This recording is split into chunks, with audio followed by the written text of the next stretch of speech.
নবীজির যারা ইতাআত বা আনুগত্য করে, অনুসরণ করবে, তারা জান্নাতে যাবে। তার মানে কি? তারা নবীকে,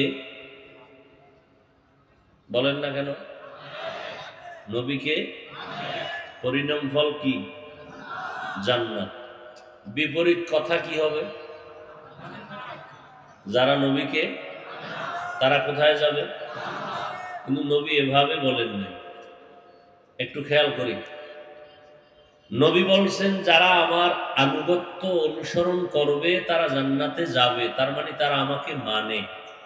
বিপরীত কথা দাঁড়ায় যারা আনুগত্য বা অনুসরণ করে না তারা মানে না। নবী এভাবে বলেন নাই। নবী কি বলছেন? ওয়ামান আসানি, যারা আমার বিরোধিতা করে তারা জাহান্নামে যাবে। কি বুঝলেন এখান থেকে? যে যারা নবীর অনুসরণ বা আনুগত্য করে না এরা দুই দল। এরা কয় দল? খুব খেয়াল করবেন। যারা নবীর অনুসরণ বা আনুগত্য করেন এরা কয় দল? একদল আগ্রহী আর একদল বিদ্রোহী। একদল আর একদল, একদল দরদি আর একদল বিরোধী। দোনো দলই নবীর অনুসরণ করে না, নবীর আনুগত্য করে না, দোনো দল। ব্যবধানটা কি? একদল আগ্রহী আর একদল বিদ্রোহী। কথা বলেন, একদল আগ্রহী আর একদল বিদ্রোহী। কথার কথা ধরে নেন, একজনকে আমি ডান দিক থেকে জিজ্ঞেস করলাম, একটা যুবককে, এই যুবক, নবীর আদর্শে টুপি পরো না কেন? তো যুবক বলে, হুজুর টুপি পরা খুব দরকার, নবীর আদর্শ চেষ্টা করি, পারি না, দোয়া চাই। কি বুঝলেন? আগ্রহী না বিদ্রোহী? বাম দিক থেকে একজনকে জিজ্ঞাসা করলাম, এই ভাই যুবক, তুমি টুপি পরো না কেন? সে আমার কথাটা শেষ না হতেই বলল, টুপি না পরলে অসুবিধে কি? টুপির মধ্যেই কি ইসলাম? আগ্রহী না বিদ্রোহী? রসুলের আদর্শের বেলায় বিদ্রোহীর নাম বেয়াদব। রসুলের আদর্শের বেলায় বিদ্রোহীর আর এক নাম গাদ্ধা। দুজনেই কিন্তু নবীর অনুসরণ করে না, কিন্তু একজন আগ্রহী আর একজন। খুব কঠিন কথা, খুব কঠিন। যে আগ্রহী তাকে গালি দেওয়া যাবে না। আরো কঠিন, যে বিদ্রোহী তাকে ছাড় দেওয়া যাবে না। ব্যবধান বুঝেননি? একজনে নামাজ পড়ে না, আর একজন নামাজ পছন্দ করে না। দুইজন সমান? যে নামাজ পড়ে না, পড়ার আগ্রহ আছে, বিদ্রোহ না। যে নামাজ পছন্দ করে না, সে আগ্রহ নয়, বিদ্রোহ। সে বেয়াদব, সে গাদ্ধা। তাহলে আগ্রহীকে গালি দেওয়া যাবে না, বিদ্রোহীকে ছাড় দেওয়া যাবে না, সুযোগ পেলেই জুতার বাড়ি।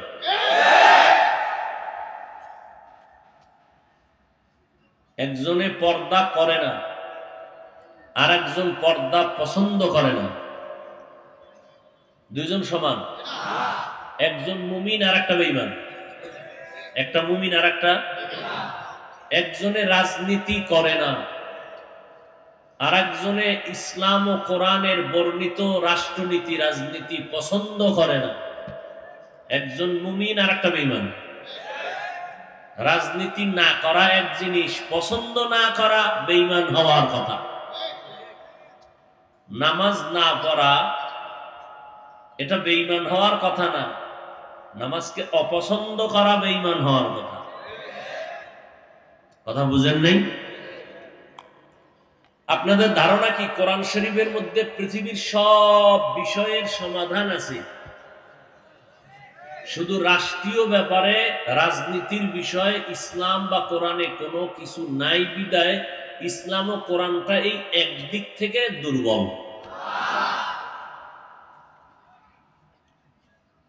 কোরআন শরীফ দুর্বল না? তা কেন বলেন কোরআনে এইটা নাই সেইটা নাই? হ্যাঁ,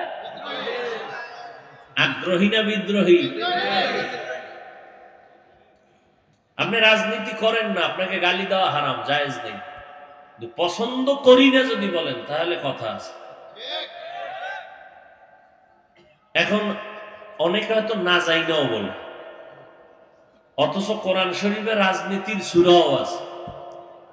রাজনীতির জীবনেও শুনেন না, আমি বলে যাচ্ছি, লিখে রাখেন। তবে আপনাকে ওই পচা ধান্দাবাজি রাজনীতির সিস্টেম ইসলামে নাই, অনুমতিও নেই। রসুল যে রাষ্ট্রনীতি কায়েম করছেন, দেশ পরিচালনা করছেন, সুলাইমান নবী দেশ চালাইছেন, ইউসুফ নবী রাষ্ট্র চালাইছেন, এগুলো কোরআনে আছে, এগুলো পবিত্র। সুলাইমান বিলকিসের ঘটনা আসেনি কোরআন শরীফে? ইউসুফ নবী আর জুলাইখার ঘটনা আসেনি? আল্লাহর কসম সবগুলো রাষ্ট্রনীতির বয়ান। আমাকে কোরআন শরীফ দেন আর আপনারা বাংলাটা ধরেন আর আমি ব্যাখ্যা করে যাই, টের পাইবেন রাজনীতি কত প্রকার আর কি কি। আমাকে হুজুরেরা বলে না কেন? আল্লাহ ভালো জানে, আমিও কিছু জানি, তো বলার দরকার নেই। আল্লাহ হেদায়েত দান করুন। আরো জোরে বলেন। তাহলে ভালো করে মনে রাখবেন, তার যে নবীর আদর্শ অনুসরণ করে না তাকে গালি দেওয়া যাবে না, কিন্তু যে পছন্দ করে না তাকে ছাড় দেওয়া। আল্লাহ বুঝার তৌফিক দান করেন। তাহলে এখন কি বলবেন? যে টুপি পরে নাই সে নবী মানে না? বুঝতে হবে সে কি আগ্রহী না বিদ্রোহী। ইসলাম এত কঠিন না আর এত পানিও না। ইসলাম এত কঠিন না একজনে টুপি পরেন আর আপনি ফট করে গালি দিয়ে দিবেন না। রসুলের ইসলামে তো গালি নেই। আচ্ছা আমাকে বলেন তো, রসুলের যুগে ইসলামের বিপক্ষে দুশ্মন ছিল? বর্তমানে যে দুশ্মন আছে তার থেকে তারা খুব দুর্বল, কঠিন। নবীজি মোকাবেলা করেছেন, সাহাবায়ে কেরাম করেছেন। বলেন তো গালি দিছেন কয়টা?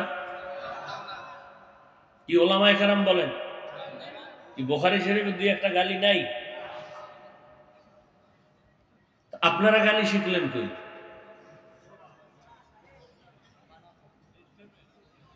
আহা, নবী দেখেন, আমার আয়াতটার আলোচনাও এই বিষয়, শান-এ রিসালাত, রাসূলের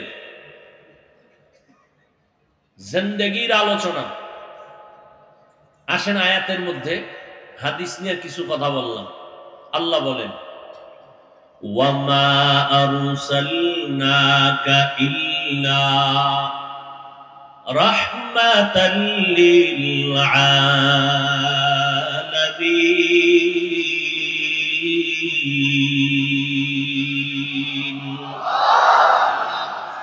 এখানে আবার খেয়াল করেন আল্লাহ কি বললেন? হে নবী, আপনাকে আমি পাঠাই নাই? হ্যাঁ পাঠিয়েছি, রহমত হিসেবে জগৎ সমূহের। আচ্ছা এটা ঘুরাইয়া না বললে ডাইরেক্ট বললেই তো হইতো, হে নবী আপনাকে জগৎ সমূহের রহমত করে পাঠাইলাম। ঘুরাইয়া বললেন কেন? হে নবী আপনাকে আমি পাঠাই নাই? হ্যাঁ পাঠাইছি। ফিআলুল হাকিম লা ইয়াখলু আনিল হিকমাহ। জ্ঞানীদের কাজ জ্ঞান থেকে খালি না, হাকিমের কোনো কাজ হিকমত থেকে শূন্য না। আল্লাহ বুঝাই নেন দুনিয়ার মানুষ, তোমাদের জেহেনটাকে আমি পরিপূর্ণ সাফ করে বুঝাইলাম। আমার নবীকে পাঠাই নাই বইলা তোমার জেহেন পরিষ্কার করে ফেললাম। এইবার নতুন করে নেও, আমি নবীরে পাঠাইছি জগৎ সমূহের রহমত। তার মানে নবীর পুরা জিন্দেগিটাই রহমতের চাদরে আটকানো, পুরাটাই রহমত, কোনো গজব নাই। আল্লাহ কয় নবী আপনি অর্ডার দেন, জিব্রাইল পাঠাইলাম তায়েফের মানুষ মেরে ফেলি। নবী বলেন না, মারা যাবে না। ওদিকে মুনাফিকের সর্দার মারা গেছে, জানাজার জন্য নবী রেডি। ওমরে ফারুক আনজা করে ধরলেন মুনাফিকের সর্দার, শুধু মুনাফিক না, মুনাফিকের ডাইরেক্টর। তাকে জানাজা পড়া ঠিক হবে না। নবী বলেন আমি যাব। নবী গেলেন, জানাজা পড়াইলেন। ওই মুনাফিকের সর্দার তার ছেলের কাছে বলছে, তোমার নবীরে কইও তার শরীরে স্পর্শ হওয়া একটা জামা যেন আমারে পড়ায় কবরে দেয়। আল্লাহ কোরআনে আয়াত নাযিল করে বললেন যে আপনি 70 বারও যদি ইস্তেগফার করেন ওই মুনাফিকের বেলা আমি তা কবুল করব না, গ্রহণ হবে না। বুঝেননি নবী কেমন রহমত, কেমন মায়ার নবী আমার, রাহমাতুল লিল আলামিন।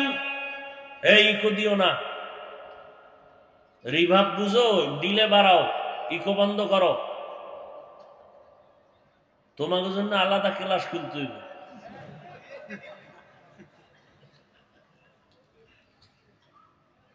অনেকে তর্জমা করেন উভয় জগতের জন্য নবী রহমত, আমি তর্জমা করেছি জগৎ সমূহের জন্য নবী রহমত। উভয় জগৎ মানে দুনিয়ার জগৎ, পরকাল জগৎ। আসলে তো এই জগৎ এখানে সীমাবদ্ধ না, জগৎ তো আরো আছে। রুহের একটা জগৎ আলাদা, মায়ের গর্ভের জগৎ আলাদা, দুনিয়ার জগৎ একটা আলাদা, আলমে বরজখ কবর জগৎ আলাদা, হাসরের একটা জগৎ আলাদা, জান্নাত ও জাহান্নামের আরেক জগৎ আলাদা। আল্লাহ বলেন সব জগৎ সমূহের জন্য, এই তোরা যারা ছবি তুলবি তোরা আলাদা আমারে আলাদা দাওয়াত দিবি শুধু ছবি তোলার জন্য। তোরা এই কোরআনের বাগানে ডিস্টার্ব করো কেন? সরকারি অর্ডার ছাড়া আর শরীয়তের কারণ ছাড়া এমনিই ছবি তোলা 1000 কোটি বার কবিরা গুনাহ, হারাম। এই যারা মোবাইল নিয়ে বসে আছেন, বসছেন জান্নাতের বাগানে, করতেছেন কবিরা গুনাহ, কি শিখবেন? মাস্তানি করে নজর প্যান্ডেলে বসে পাগল হয়ে গেছেন ছবি তোলার জন্য। কোন চালাক বলবে হুজুর না অন্য কিছু না, আপনার মহব্বত করে এই জন্য ওয়াজটা রেকর্ড করি।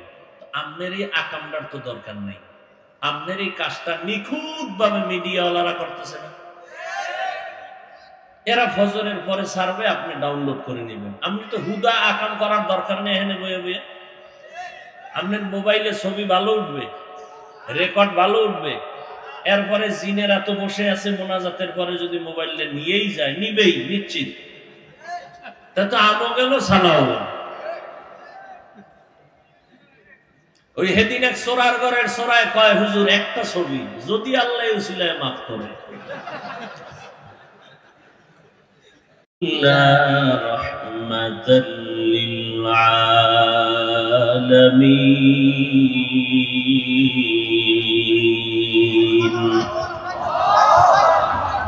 وقال النبي صلى الله عليه وآله وسلم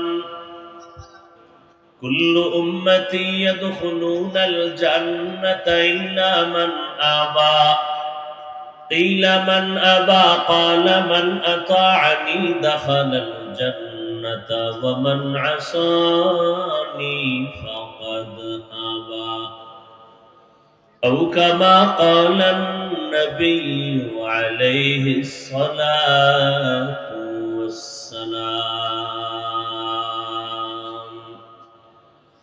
صدق الله مولانا العظيم وصدق رسوله النبي الأمي الكريم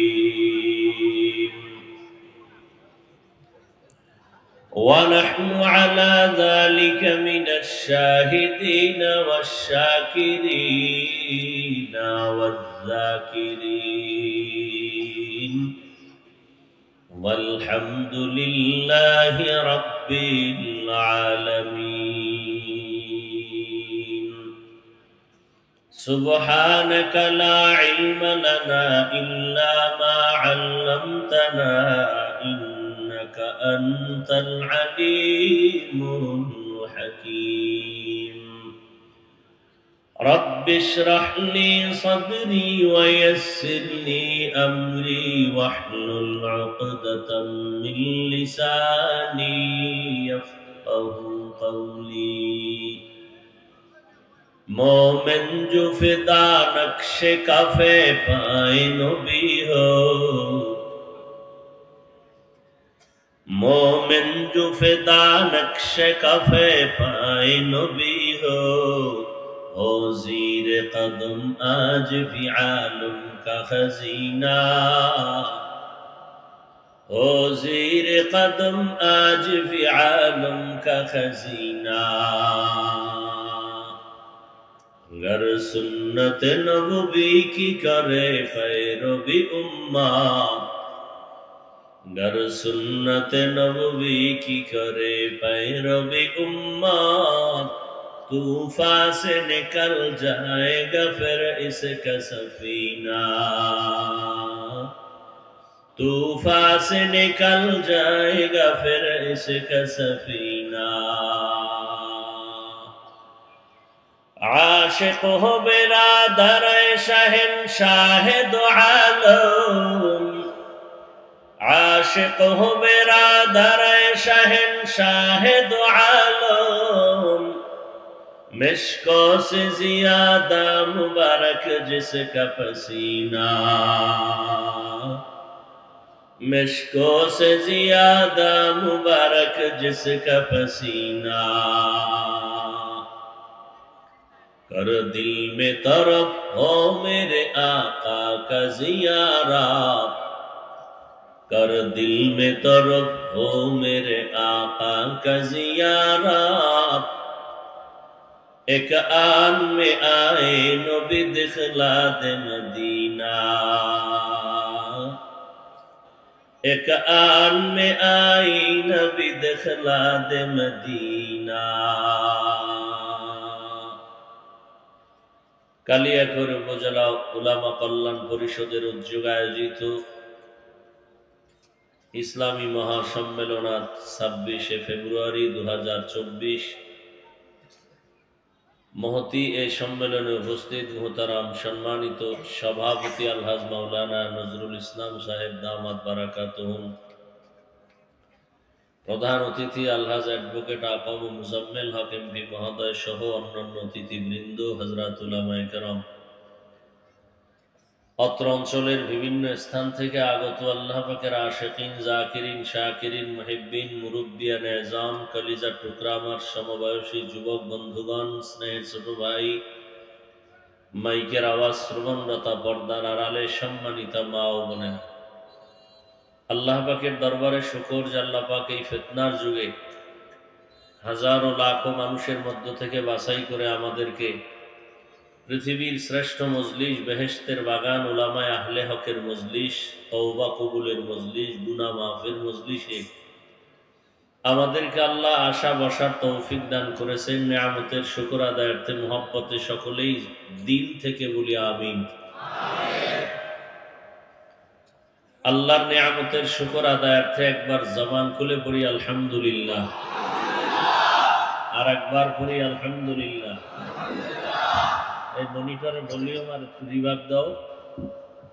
দরুদ ও সালাম সৈয়দুল মুরসালিন রাহমাতুল লিল আলামিন শফিউল মুজনিবিন খাতামুন নবিয়্যিন সৈয়দুস সাকালাইন ইমামুল মুরসালিন হযরত মুহাম্মদুর রাসূলুল্লাহ সাল্লাল্লাহু আলাইহি ওয়া আলিহি ওয়াসাল্লামের উপর সর্বোপরি শুকর যাদের অক্লান্ত পরিশ্রমের মাধ্যমে আজ সুন্দর আয়োজন, সময়, পরামর্শ, অর্থ দিয়ে দোয়া করে উপস্থিত হয়ে মাইক, লাইট, প্যান্ডেলের ব্যবস্থাপনার মাধ্যমে সহযোগিতা যারা করেছেন প্রত্যেককেই আল্লাহ পাক এ খিদমতের বরকতে দুনিয়াতে শান্তি, পরকালে মুক্তির ব্যবস্থা করে দিন। দীর্ঘ সময় হযরত উলামায়ে কেরাম অত্যন্ত গুরুত্বপূর্ণ কোরআন সুন্নাহ ভিত্তিক দিক নির্দেশনামূলক আলোচনা রেখেছেন, আপনারা শুনেছেন। আল্লাহ সমস্ত উলামায়ে হযরতদের কথাগুলো সবাইকে সহি তরিকায় আমল করার তৌফিক দান করেন। উলামায়ে কেরামের ইজ্জতকে আল্লাহ বেশি বেশি বাড়ায় দেন। ফেসবুকে লেখার দ্বারা, মিডিয়ায় অপপ্রচারের দ্বারা যারা উলামায়ে কেরামের সম্মানকে ছোট করার ষড়যন্ত্র করে, আল্লাহ ওদের হেদায়াত দান করেন। আল্লাহ পাকের কুদরতি ইলমে যদি তাদের ব্যাপারে হেদায়েতের ফয়সালা না থাকে, কুদরতের দ্বারা ওদেরকে খতম করে দেন। পরিশেষে আমি আপনাদের দোয়া নেওয়ার আশায় সংক্ষিপ্ত আলোচনার নিয়তে কোরআনে হাকিমের এক আয়াতে কারীমা তিলাওয়াত করেছি। নবীজির অসংখ্য হাদিস থেকে একটি হাদিস পড়েছি। ইখলাসুর রুহানিয়াতের সমন্বয়ে সহি নিয়তে, সহি তরিকায়, সহি কিছু কথা বলার মতো, শুনবার মতো আমাকে আপনাদের প্রত্যেককেই আল্লাহ রাব্বুল আলামিন তৌফিক দান করেন। ওয়ামা আরসালনাকা ইল্লা রাহমাতাল লিল আলামিন। আল্লাহ পাক বলেন, হে রাসূল করিম সাল্লাল্লাহু আলাইহি ওয়া আলিহি ওয়াসাল্লাম, আমি আপনাকে পৃথিবীতে প্রেরণ করি নাই, হ্যাঁ করেছি জগৎসমূহের রহমত হিসেবে। নবীজি বলেন, কুল্লু উম্মতি ইয়াদখুলুনাল জান্নাতা ইল্লা মান আবা। সব উম্মত জান্নাতে যাবে, যারা আমি নবীকে মানে না তারা জান্নাতে যাবে না। ইল্লা মান আবা। সাহাবায়ে কেরামদের থেকে প্রশ্ন করা হলো, নবীজি আপনাকে মানে না, তারা কারা? নবীজি বললেন, ক্বালা মান আতাআনি দাখালাল জান্নাহ ওয়া মান আসানি ফাকাদ আবা। যারা আমার ইতাআত করে, আনুগত্য করে, অনুসরণ করে তারা জান্নাত পাবে। যারা আমার বিরোধিতা করে, বিরুদ্ধাচরণ করে, তারা আমাকে অস্বীকার করার কারণে জাহান্নামে যাবে। ১৫০০ বছর আগে রহমতের নবী স্পষ্ট ফতোয়া দিয়ে গেছেন, পৃথিবীতে কে নবী মানে, কে মানে না। নতুন করে কোনো মুফতি সাহেবের ফতোয়ার প্রয়োজন নেই, কারণ পৃথিবীর শ্রেষ্ঠ মুফতি আমার নবী, পৃথিবীর শ্রেষ্ঠ মুফাসসির আমার নবী, পৃথিবীর শ্রেষ্ঠ মুহাদ্দিস আমার নবী, পৃথিবীর শ্রেষ্ঠ দার্শনিক বৈজ্ঞানিক আমার নবী। নবী স্পষ্ট করে বলেছেন, ইশারায় নয়, পৃথিবীতে কে নবী মানে, কে মানে না। একটু খেয়াল করতে হবে আমাদের। নবীজি বললেন, সব উম্মত জান্নাতে যাবে, যারা আমাকে মানে না বা অস্বীকার করে তারা যাবে না। সাহাবায়ে কেরাম প্রশ্ন করলেন, নবী আপনাকে অস্বীকার করে, মানে না, তারা কারা? নবী বললেন, মান আতাআনি দাখালাল জান্নাহ। যে আমার ইতাআত করে, আনুগত্য করে, ইত্তেবা করে, অনুসরণ করে, সে জান্নাতে যাবে।